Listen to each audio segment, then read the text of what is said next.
They came to Egypt through Joseph, welcomed, honored, protected. But time passed, and Joseph was forgotten, and the people he saved became the people Pharaoh feared.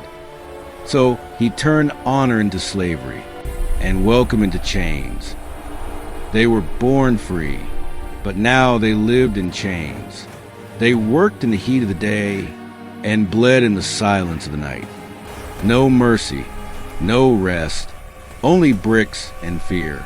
The taskmasters shouted, and the people of God bowed under whips. Their women carried burdens and watched their sons disappear. Even the children learned how to survive. The children were quiet, but they remembered everything. Egypt feared their numbers, so Pharaoh gave them more pain. Egypt built kingdoms on broken backs, and still they multiplied. One mistake could cost a life, but even in pain, some still had courage. Even in pain, they stood for each other. They cried out, but heaven was silent, or so it seemed.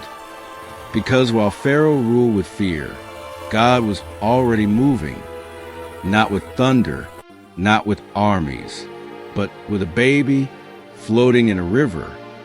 If this story has drawn you in, take a second to subscribe. There's so much more ahead. Now let's continue. Pharaoh feared the future, so he tried to kill it. He gave one command, a command soaked in fear. Every son must die. Soldiers swept through their homes. Mothers cried out. Fathers could not protect their own. The sound of sorrow filled the streets. The sound of babies taken from their mother's arms. But even in the darkness, there were women who said no. The Hebrew midwives risked their own lives to save the lives of others. Pharaoh tried to break a nation, but he could not break their courage. In the middle of fear, a child was born. A Hebrew woman held her son close, and for a moment, the world stood still. She knew the law, but her heart said, "This child must live." She hid him for 3 months. Every cry, every breath was a risk. She would rock him in silence and press her ear to the door. But she knew she couldn't hide him forever. Moses' mother kept him hidden as long as she could, but it was hard, very hard. When he cried, she had to cover his mouth with her hand. She would rock him, sing to him, and hope no one heard. She hid him behind big water jars during the day. At night, she held him close, afraid that soldiers might come. His father, Amram, didn't say much. Every time he came home, he listened at the door before stepping inside. They didn't light candles. They didn't open the window. They were always afraid. Miriam, his sister, helped too. She kept watch outside the house. If soldiers were coming, she'd whistle or wave, and the baby would be hidden quickly. But the baby was getting bigger. His cries were louder now. He kicked, he moved, and one day she knew. She looked at his little face, and her eyes filled with tears.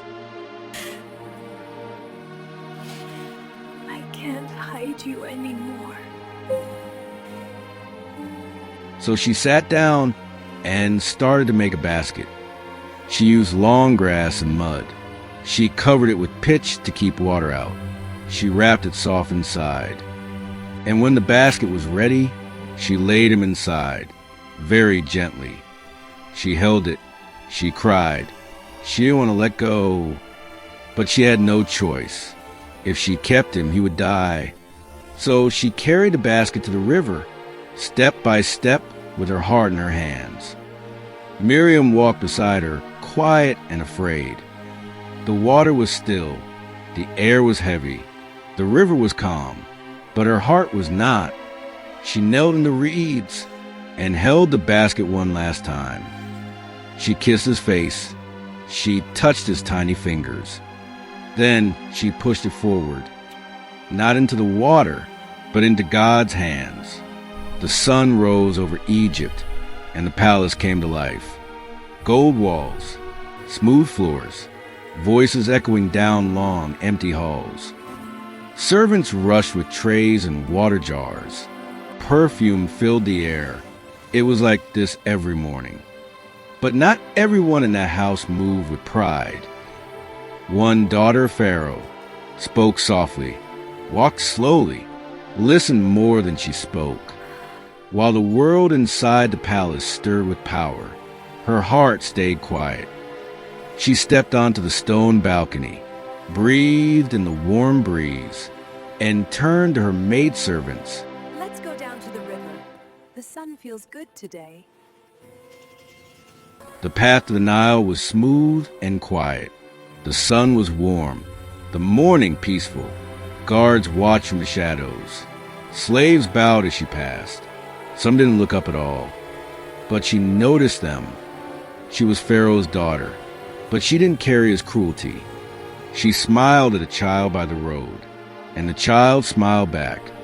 Even in Egypt, there were gentle hearts. The river was still. The sun touched the surface like glass. The maids prepared her bath, bowls of perfume, silks, water jugs. But she wasn't looking at them. Her eyes were fixed on something else. A small basket caught in the reeds. What others would have ignored, she went near to see. She pushed back the reeds and reached for the basket. Her hands were careful, like she was unwrapping something holy. The cover fell back, and the baby cried. Not loud, not angry, just enough to break her. Her eyes filled with tears. She reached down and touched his face. The one raised to destroy Hebrews felt compassion for one. She had followed the basket from the house, through the reeds, down the slow bend of the river. Miriam didn't say a word. She just watched and waited. She hid behind the tall grass, eyes wide, heart pounding, as Pharaoh's daughter knelt beside it. Then the basket opened. The baby cried, and she saw something she didn't expect, mercy. So she stepped out. Shall I go and find a Hebrew woman to nurse the child for you? Pharaoh's daughter didn't hesitate. She nodded. God didn't just save Moses, he gave him back to his mother. Miriam ran. She didn't wait for permission. She didn't speak to the guards. She just ran. Through the reeds, past the guards, back to the house where fear had lived for too long. And when she burst through the door, her mother was still kneeling, still praying. Moses came back the same way he left, in a basket. But this time, Pharaoh's own daughter placed him into his mother's arms, not in fear, not in hiding, but with trust. The mother who once let go now received him back with honor, and the house that once whispered was now filled with laughter. He learned to walk holding his mother's hand and speak with the voice of his people. She taught him their songs, told him their stories. Every day was a gift, but every day brought them closer to goodbye. When the time came, she wrapped him in her arms one last time and gave him back to the woman who had saved him. And she named him that day. You shall be called Moses, because I drew you out of the water. The gates of Pharaoh's house opened wide, and the boy who once floated in a basket walked in on his own 2 feet. They placed gold on his arms and fine linen on his back. He was no longer just a child. He was a prince. They gave him a seat at royal tables, tutors, scribes, weapons for war, scrolls for law. He was taught to stand tall, to speak with authority, to bow only to Pharaoh. But inside, he still remembered the voice that told him he was loved before he was powerful. He grew strong in Pharaoh's house, learned the words of kings and the ways of gods. He walked in gold, but the dust still clung to his memory. He looked like an Egyptian, spoke like an Egyptian, but when he saw the workers in chains, something stirred. Their cries didn't bounce off palace walls. They reached him. He watched the taskmaster strike a Hebrew man, and something inside him broke, not yet with his hands, but with his heart.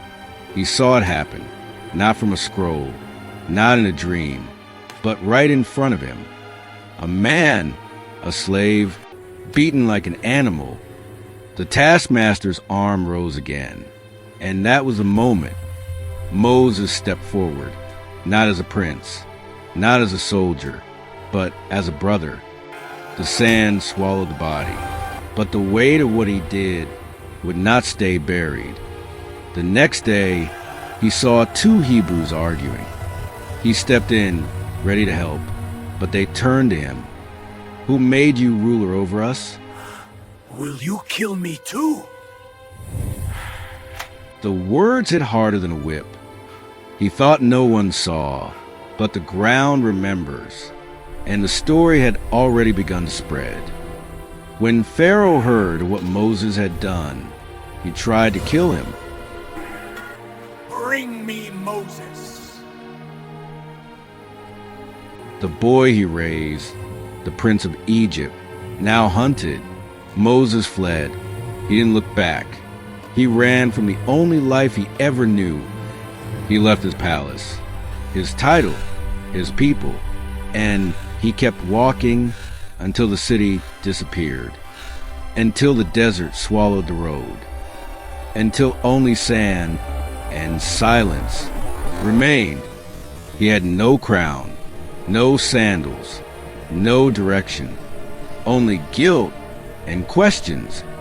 But the God he did not yet know already had a plan, because the same man who ran from Egypt would one day return, not as a prince, but as a messenger, as a voice sent from fire. But that is a story for another day. This is not the end.